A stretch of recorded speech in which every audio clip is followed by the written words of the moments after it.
امام احمد بن حنبل کی 3 گلیوں پیچھے میں نے دروازہ صدا لگانی شروع کی، فقیر ہوں، اللہ کے نام پہ لینے آیا ہوں۔ کہتے ہیں ایک دینار مانگتے مانگتے آزم یار مناؤن دی خاطر اساں کی پیز وٹائے۔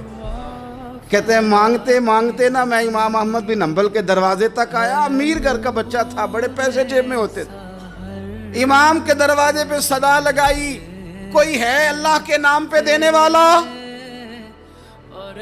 کہتے ہیں وہ نور بھرا دروازہ کھلا، ایک گورے مکھڑے والا، سفید داڑھی والا، سونے امامے والا، چمکدار آنکھیں، نورانی شباہت۔ کہتے ہیں امام احمد بن حنبل باہر آئے اور جیسے ایک دینار میرے پیالے میں ڈالنے لگے تو میں نے ہاتھ چوم کے کہا، سونیا تیرے قربان جاؤں، میں دینار لینے نہیں آیا، محمد عربی کی حدیثیں سننے آیا ہوں۔ کہتے ہیں امام کی بھی آنکھیں کھل گئیں، کہنے لگے اس حال میں آزم یار مناؤن دی خاطر اساں کی پیس وٹائے۔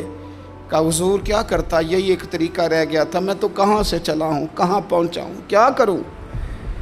امام صاحب فرمانے لگے پھر میں بھی بڑے دنوں سے پریشان تھا، کوئی سیکھنے والا نہیں مل رہا تھا، تو مل گیا۔ کہنے لگا حضور میں روز آ جاؤں فقیر بن کے، آپ جتنا چاہیں 2 4 5 منٹ میں مجھے حدیثیں سنا دیں، میں اگلے دن یاد کر آیا کروں۔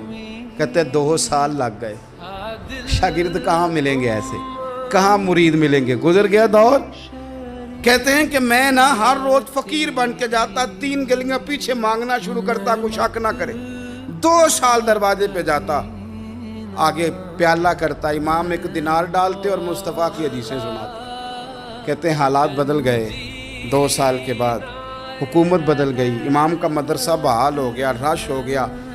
بادشاہ بڑا عقیدت مند تھا، جو نیا آیا اس نے بڑا کر کے ادارہ بنا کے دیا۔ جس دن میں گیا تو رش لگا ہوا تھا۔ کہتے ہیں حالات بدلے تو ہم نے بھی کپڑے بدلے، ہم نے بھی دوبارہ سے دستار باندھی، اور کہتے ہیں بڑے لوگ بیٹھے ہوئے تھے، میں جب داخل ہوا نا تو امام اٹھ کے کھڑے ہوئے۔